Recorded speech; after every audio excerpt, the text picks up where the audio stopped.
Hey, what is going on, everyone? I'm Will Button, and this is DevOps for the rest of us. So let me mute that real quick. Better. All right, so this is episode 3. Episode 2, last week, we talked about a couple things, and that episode went way too long, so I apologize for that. Today should be a little better. We'll see. All right, so the first thing we did was we looked at CloudTrail and CloudTrail events, and we used those to look at the different things that are happening in our AWS environment.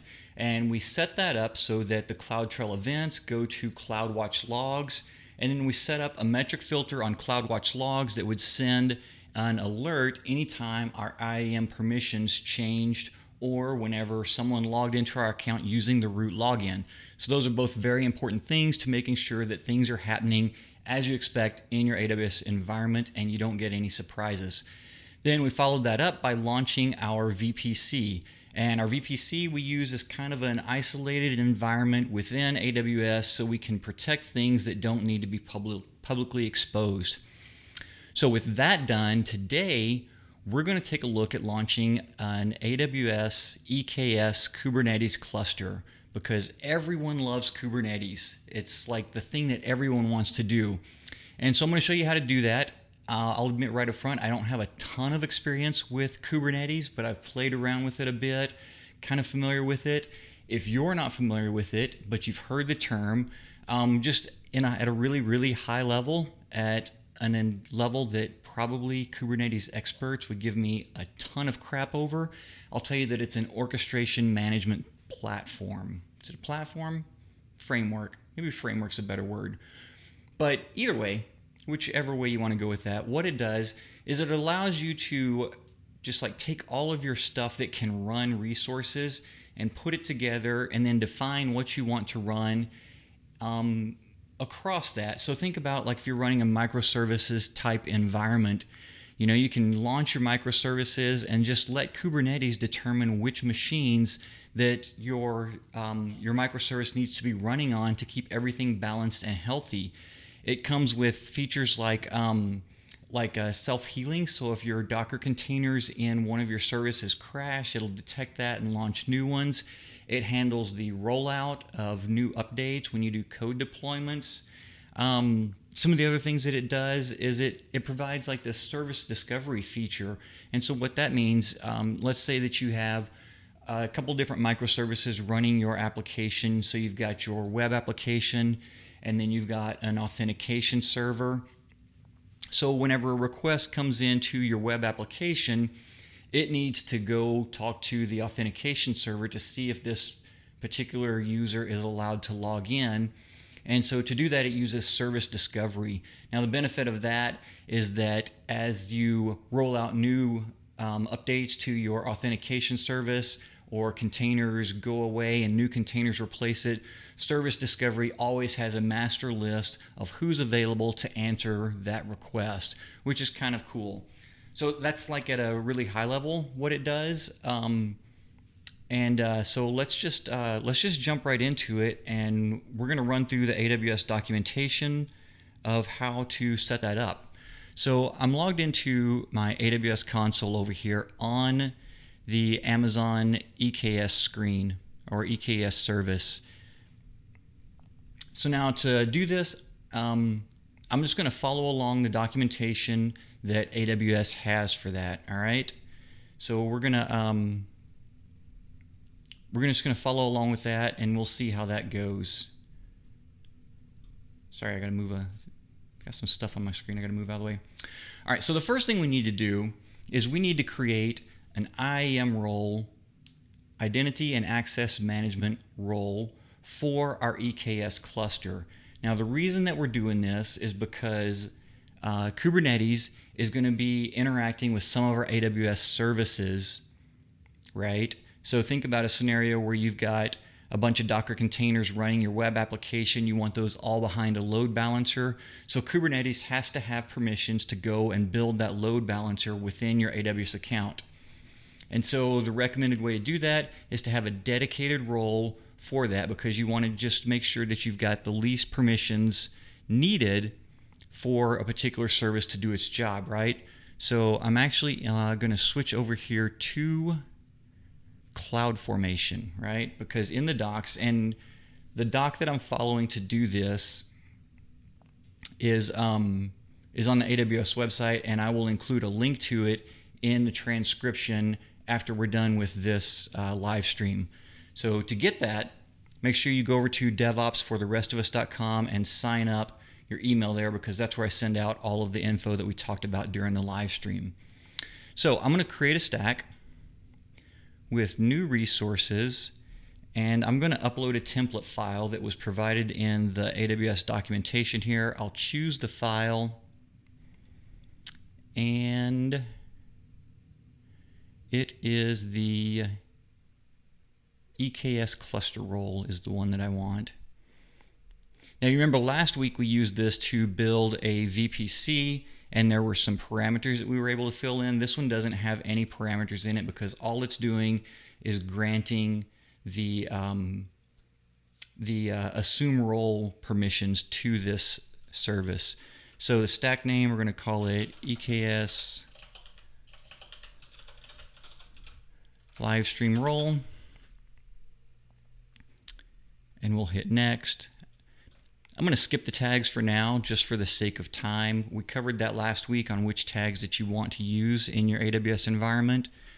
So it's bad practice to skip those, but just forgive me on that. All right, that was a review screen there, acknowledging everything, and then we're going to click Create Stack, and that's going to go off and do its thing. All right. So the next step in the documentation is to create the VPC. Have y'all noticed how much I say That's horrible. I gotta work on that. But we created our, I just did it again. We created our VPC last week, so we're going to use that VPC. And so now we're going to go and configure our EKS cluster. So we're going to jump back over to the screen that I was just on when we started, the Elastic Kubernetes Service, and click Create Cluster. So we'll give it a name.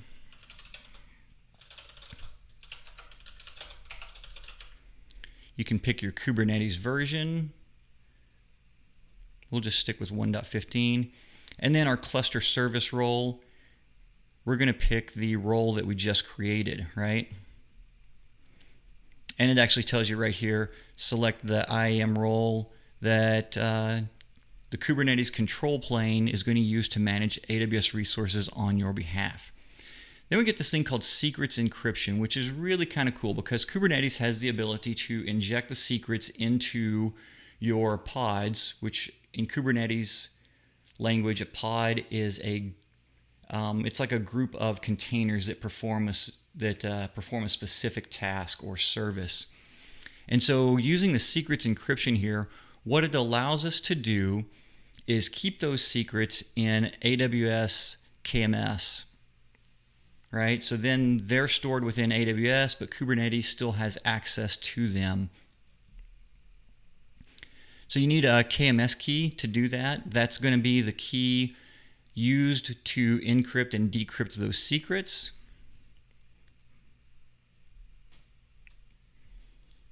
And now we've got to tell Kubernetes, our Kubernetes cluster, where we want this to run. And so last week we built a VPC called livestream demo or something like that.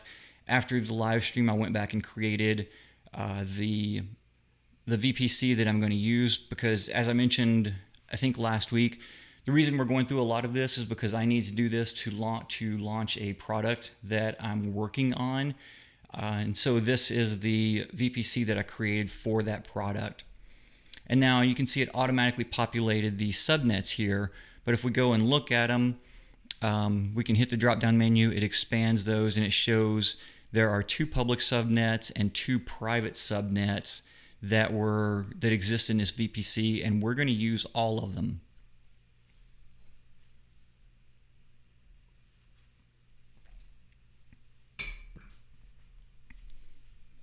All right, let me scroll up on my screen here, make sure I'm following this.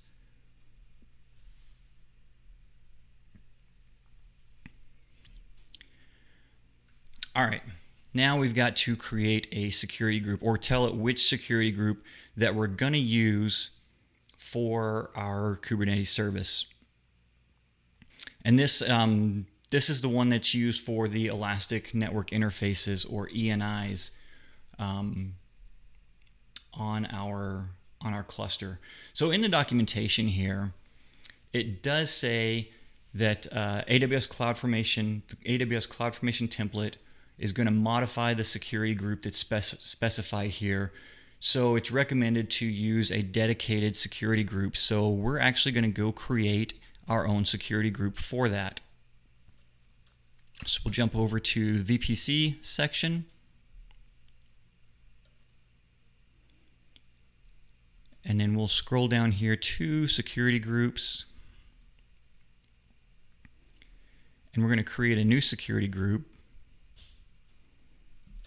And we'll call it EKS Livestream SG. And then we tell it which VPC that's going to work in, and it's this one, IAM.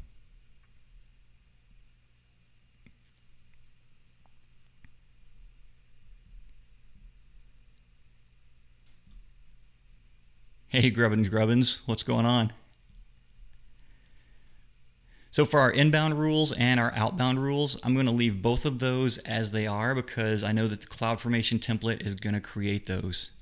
Oh, description's a required field. So we'll just say SG for EKS Livestream Service.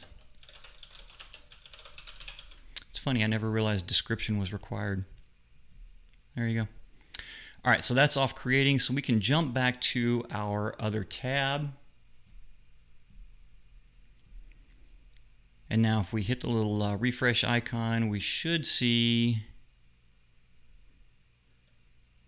this is the one we just created, EKS Livestream Security Group, so we'll choose that one. So the interface here is kind of weird. This stumped me practicing for this the other day, so I'm clicking it, and nothing really seems to be happening right, except in the background I can see that pane resizing. So it's actually popping it up here in the background. A little weird, but we'll make it through. So the next thing is our cluster endpoint access, and I want to explain what each of these means.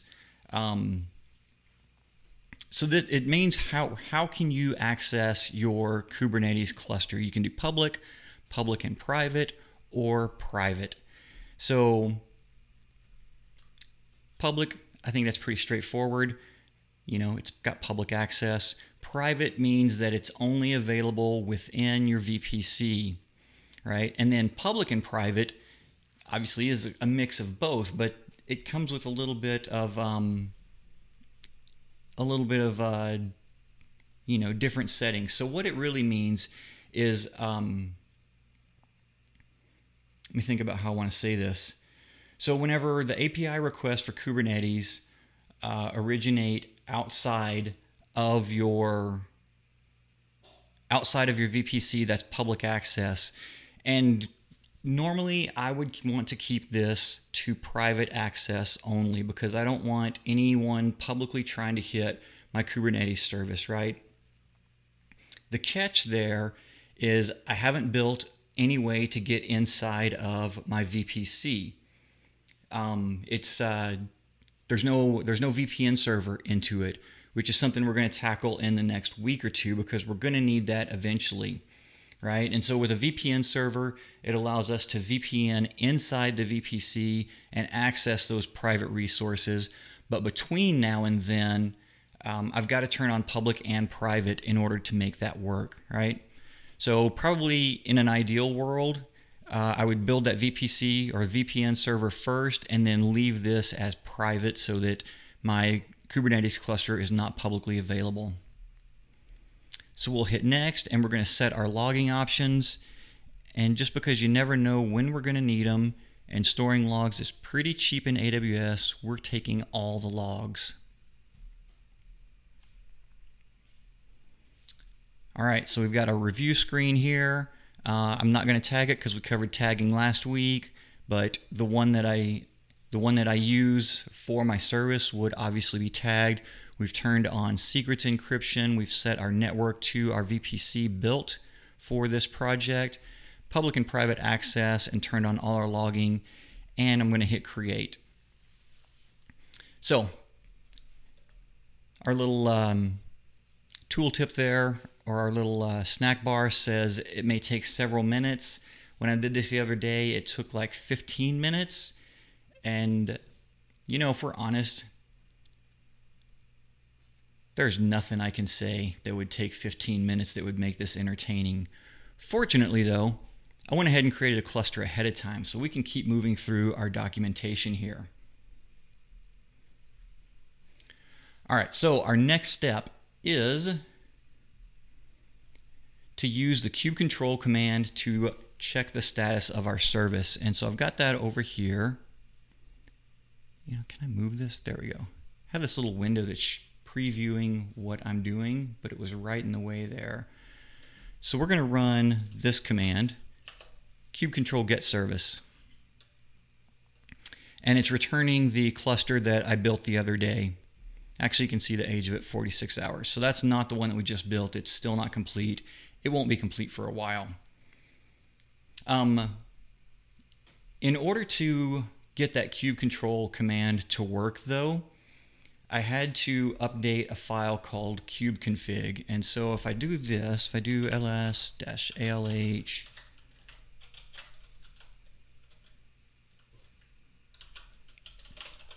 .cube, you can see there's this config file right here, and there's a there's an update cube command, or update cube config command, that updated that for me. I'm not going to show you mine because it has some stuff for some other clients that I'm working in there that I shouldn't expose, so I'm not going to show that to you. But I will link to that part of the documentation in the transcript that I send out at the end of this live stream. But you do have to have that configured in order for this command up here, QControl get service, to actually work. All right. So the steps that we just did, we built our control plane for Kubernetes. Now the control plane is the orchestrator itself. It's the one that says, hey, you go here and run on this server, you go run on this server, and this guy died, so you got to move over to this one. It doesn't actually run the work itself. We need a managed node group to do that. All right, so we're going to build that next.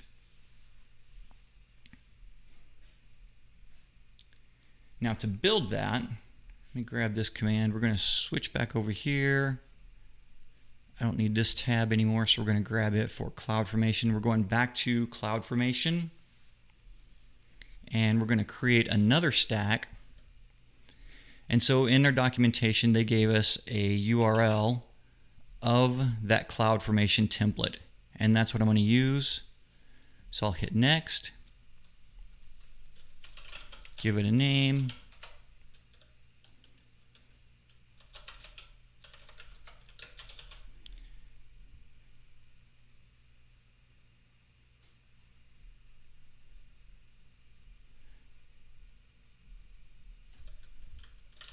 So that's actually our worker role, which is going to be the one that, let's see, the worker role is the one that's going to make the AWS API calls on our behalf, right? So we'll have to remember that name.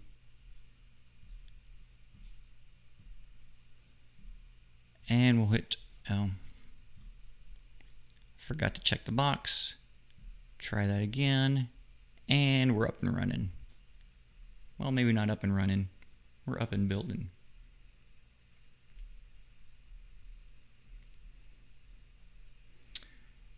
All right, so we'll jump back over here to EKS. We're going to go to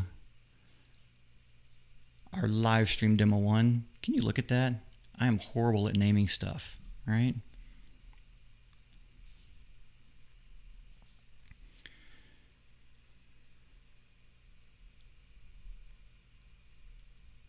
All right, so I'm looking for, on the cluster page, the add node group, which I bet I can't do because I already added one. Oh no, here it is. All right, we're going to add another one. So we're going to add a node group. We're going to type Livestream demo for the name. The IAM role, we're going to check the role that we just created right there. That was the one that we created from the CloudFormation template.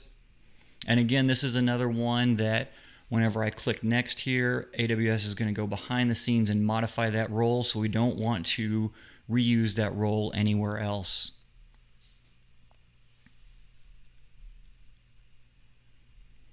All right, so now we're going to check our subnets. And the thing that we're going to do is we're going to remove the public subnets here, all right? So A12E and 369 are going to go away. And that's just going to leave the private subnets on for our worker nodes. Now, the reason I did that is because our worker nodes are the ones that are actually running our applications. Okay, so I don't want those publicly exposed at all. And for anything that requires public access, I want that launched in, I want that hidden behind a load balancer, all right?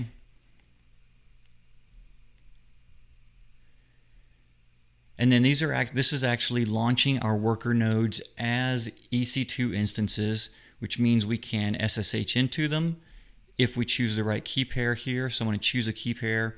Now, if you're not familiar with EC2 instances and key pairs and how to SSH in them, I'm going to cover that in a future live stream. And then we're just going to allow access to everything, which, since we only launched this in our private subnets, means everything means anything inside of our private subnet. All right, so we can also specify Kubernetes labels. I'm not going to do that right now, but I'll show you here in a little bit where that comes into play. And then we can choose our AMI type. So AMI is the Amazon machine image. It's basically the base image for the server that we're going to launch. All right. And then the server size, you can choose from all the different options available here. A T3 medium is going to be fine for what we're doing, and 20 gig will be plenty of disk size. So we'll click next.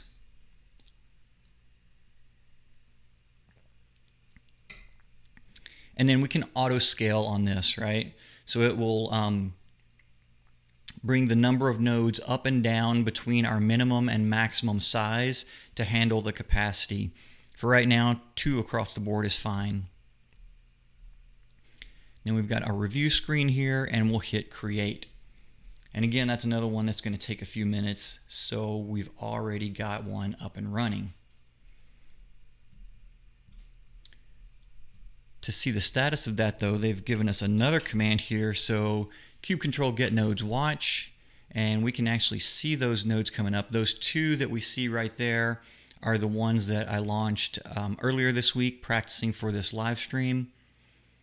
You can see a third one on there now, and that's kind of boring just to watch, so we'll come back up here. All right, so that's kind of it. We just built a Kubernetes cluster, right? We built the control plane, we added some worker nodes to it that can do the work, and that's really all there is to it. So the next thing we're going to do here is we're going to deploy an application, all right? So I've got this little demo application. I'm going to launch this. Basically, we're doing a QControl apply this file, -f means file, and it tells you where to get the file from. Let's actually take a look at that file, because that might be kind of interesting to look at.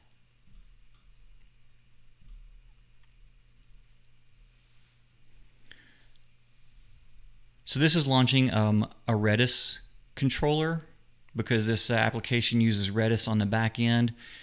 So it just says in here, you know, this is a Kubernetes manifest, which is how Kubernetes knows what's supposed to be running and what's not supposed to be running, right? So it just kind of specifies it out right here. So we'll hit enter there. That's going to bring that up. So that was created. Kind of uneventful, right? We need some other resources to go with this. We need our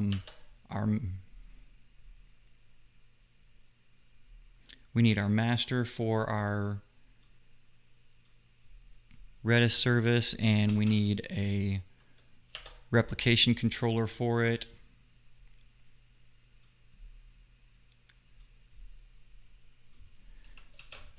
Then we need our guestbook replication controller, and then finally the guestbook service, right? So let me show you those last two, because they're actually a little bit more interesting than the other ones. So let me grab the URL. We just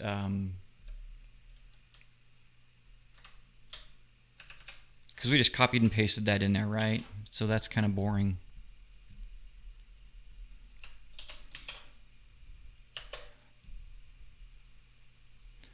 For the guestbook replication controller, this was the file that we ran there. Basically says I want 3 replicas of the app called guestbook, and then in the spec it tells it the containers to run, it gives them a name, and then probably the most important part when you're wondering how did this even happen is this part right here, which tells it where to go get the Docker image from.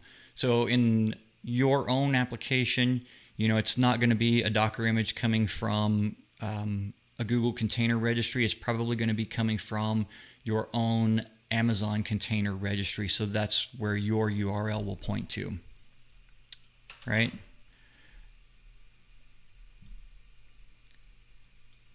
So with all of those up and running, we can actually run this command to get services. And we can see that our guestbook application is running at this IP, and then it's running on port 3000. So if everything worked right, I can copy that and I can paste that in there on port 3000, and there's our guest application.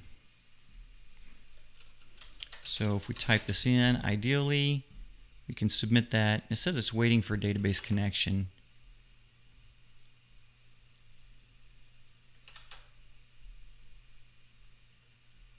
Yeah, don't know what that's about.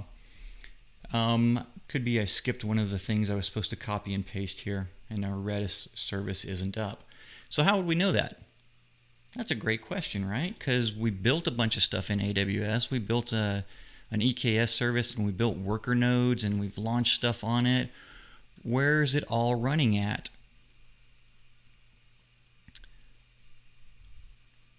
So if we go back over here to our cluster that we created, and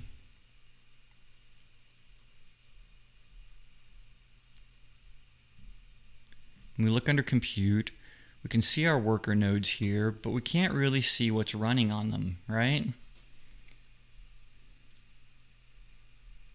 So we're going to launch one more thing here as soon as I grab the URL for it. And again, I will share this this website, the documentation I'm using through this, in the show notes. We're going to deploy the Kubernetes dashboard, all right? So again, that's more, clean that up. That's going to be another QControl command where we just grab the file from a GitHub repo.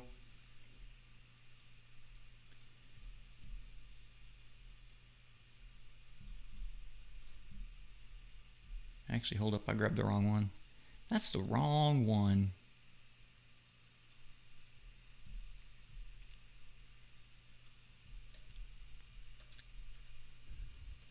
Let's try this one.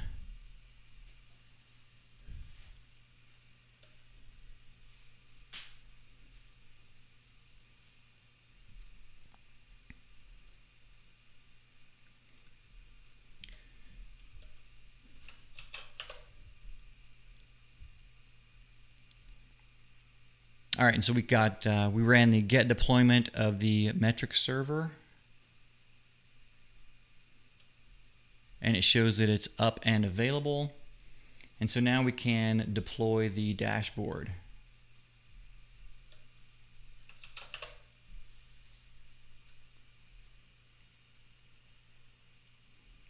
So now you're seeing a lot of unchanged on here because this is actually running on that cluster I built the other day. The only difference would be when you run this the first time, if the service wasn't already there, that would change. Instead of saying unchanged, it would say created.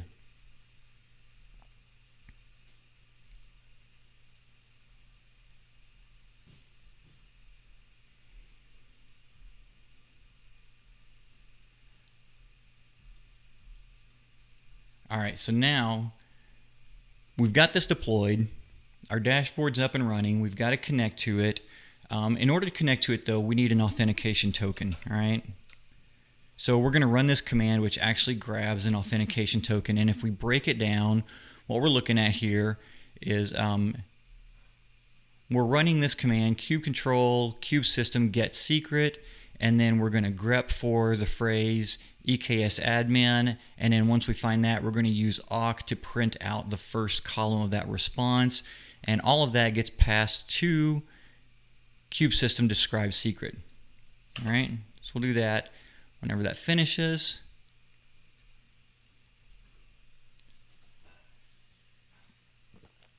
We've got our token right here. So I'm just going to highlight that. Actually, I'm going to have to come back and highlight that because the next thing we've got to do is start a proxy to run the QControl dashboard.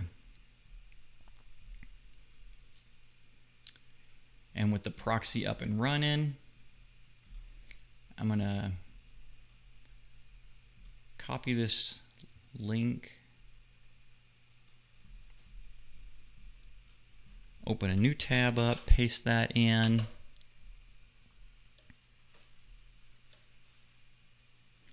And we're going to tell it we're using a token. So now we'll come back over here. We'll grab our token and paste that in. Don't want to save that. All right, so now that was a lot of work, but it looks like we're able to see our CPU usage. We're able to see our memory usage. We can see the different pods that we have running here. We have our guestbook pods running. We have our 2 Redis slaves and the Redis master. And then we have our replication controllers, which the controllers, remember, were the ones that determined how many of each service needs to be up and running. And so here's where that Kubernetes label that I blew past earlier comes in, because we've labeled our applications here and different roles, which can be used by Kubernetes to meet different load balancing or requirements for minimum capacity. Make sense? All right. Let's see. I lost my screen here. There we go. All right, that's what I'm looking for. So that's kind of Kubernetes in a nutshell. At least using Amazon's EKS service.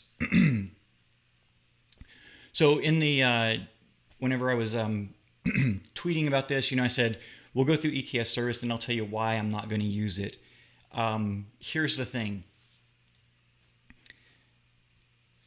To get this up and running, we did a lot of pointy clicky stuff. We went into the AWS console and we pointed here and we clicked there, and we basically built this thing with the mouse. There were a couple of places where we used CloudFormation templates, but that was really only to set up some IAM roles to manage what access we have.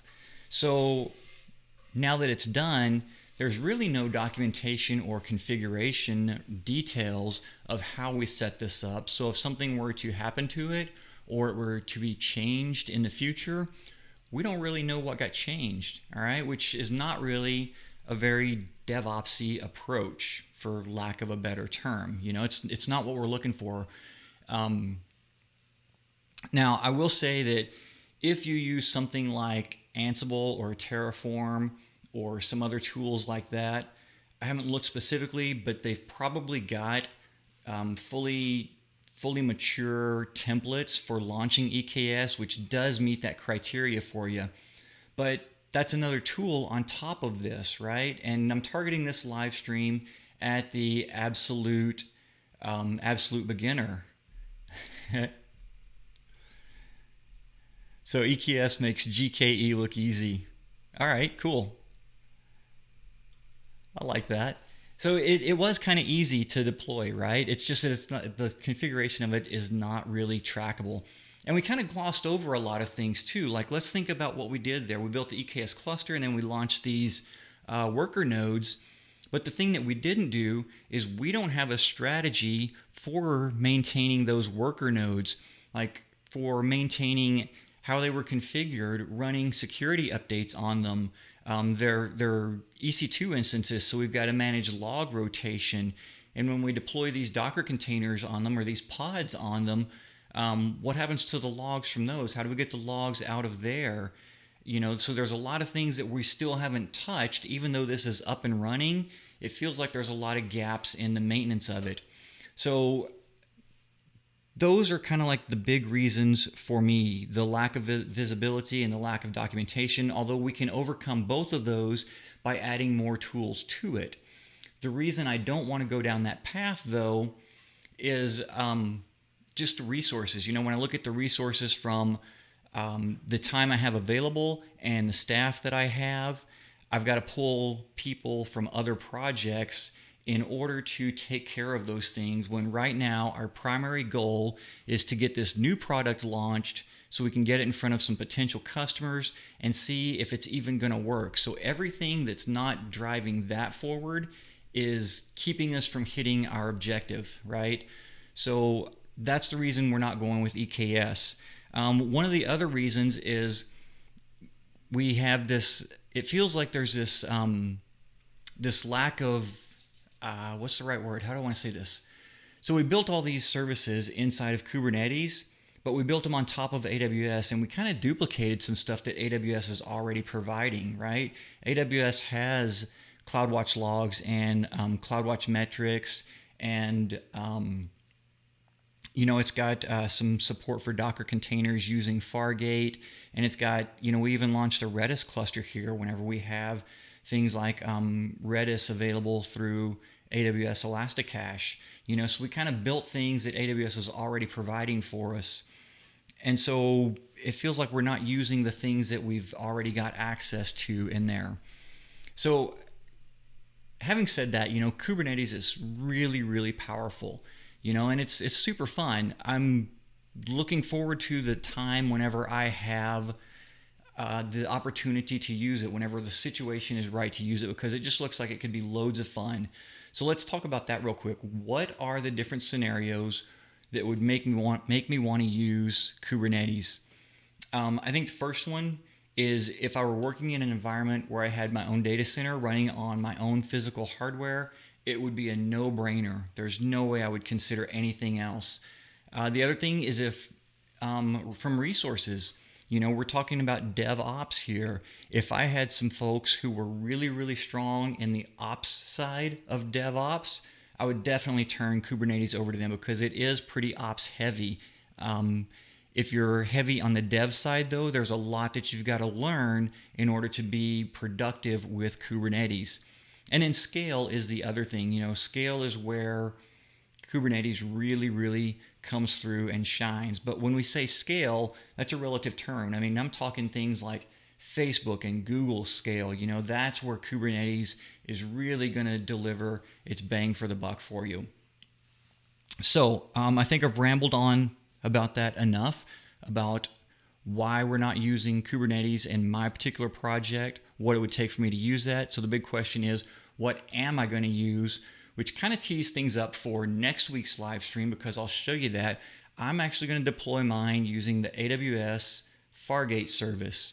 And if you haven't looked at that, it's pretty cool. I've used it quite a bit in the past, and it gives us a bunch of the features that Kubernetes is offering for us, but it does so in an AWS managed environment. So we get to leverage all of those things that AWS is already providing that we're paying for, and still get some of the cool features of Kubernetes as well.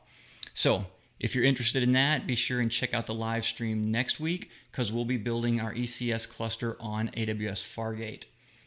And that's all I wanted to cover on that. How to do on time? 40 minutes. That's still a lot longer than I was aiming for. But let's do our 5-minute Q&A. Today, I wanted to talk about some places across the United States and around the country are starting to go back into the office. They're easing restrictions, but a lot of the ones I know of are making this optional for people who, if you feel comfortable going to the office, go into the office. If you still want to work remote, then you can work remote, which opens up a really interesting scenario, one that I happen to have a ton of experience in how do you become a remote worker in a place where everyone else is in the office or where a lot of people are in the office. So I've got some tips that I want to share with you on that. The first one, if you're going to work from home, set up a dedicated spot in your home for work if you can. Now, I know a lot of us can't, and most of us who just recently started working from home didn't have time to prepare for this, so you do what you can. But if at all possible, set up an area of your house that this is my office, this is work. The only time I go in here is when I'm going to work, and when I'm done with work, I leave that space. And what that's working towards is avoiding this feeling like you're always at work when you're at home. Because if every room in your house is where you work from, you kind of get that feeling that I'm always at work, and you don't get the relaxation that your home should provide. The other thing, if you have people in the office and you're not in the office, just assume that 90% of the conversations and decisions have been made before you're even aware that there was a topic being discussed, right? Because, a lot of us are just used to that in-office environment where we spin our chair around or we go around the corner or whatever when we talk to someone. And so you have to train yourself when you have people remote to go out and engage them in the conversation, especially because you look across the office and you don't see them there. So if you're the remote person, just assume that this conversation's been going on for a long time before you were ever engaged in the conversation. Now, to help with that, one of the things you can do to minimize the surprises of those is listen for clues or irrelevant statements that you overhear in meetings. A lot of times it will reveal those conversations that happened that you didn't know about, and it can clue you into something, either where someone's going or the direction a project is headed or about some change to a project that you're working on that hasn't been formally discussed. All right? So listen into the statements that other people say, particularly the people who, if you're in like a group meeting, listen to the things that the non-primary speakers are saying, because those are often really valuable clues as to what the overall conversation has been. Along those same lines, invite yourself to meetings that you weren't invited to, which sounds kind of odd, but it works, right? Assuming that it's not an executive level finance meeting, where you're not going to be welcome, but if it's a meeting that's being had by your coworkers or other teams that you work with, just drop in on their meetings if they have a Hangout or a Zoom link or whatever, and attend those, and you'll get to pick up on a lot of stuff and hear about a lot of things that are going on that you may not have otherwise heard of. So also, since you're working from home, you've got this tendency to just wander around with your laptop and just do work whenever. Don't do that. Set definite working hours. Just like you were going into the office, get up at this time, I do these tasks, and then at this time I sit down at my desk or my table or whatever work environment I have available to me, and I work until this time, and when that time's over, I close my laptop and I'm done, unless you're on call or something like that. But for the most part, strive really hard to maintain your working hours just as if you were in the office. The last thing I want to talk about on this, written messages lack the tone of voice, they lack the context, they lack the body language, which all of those make up about 80% of communication. So anytime you're writing words, just acknowledge and understand the fact that the words you write might not be the words that the person reading them hears, because they may be coming from a completely different point of view. They may be in a completely different frame of mind than you were whenever you wrote those. So my advice on that, as dumb as it sounds, use memes and GIFs, right? Just for every thought that you express in a communication, add a meme or a GIF to it to set the tone and the context of that. And it sounds dumb, but it lightens the mood and it makes your communication so much more effective when you're actually the remote worker. All right, so that's it for this live stream. Final thoughts, if you haven't signed up for the email list, head over to devopsfortherestofus.com and sign up there. I don't spam you or anything else. The only thing I do from there is I transcribe everything that we talked about here. I include the links to the different points in the video. So if you just want to jump back and talk and look at one section of the video, it's all linked in the transcription.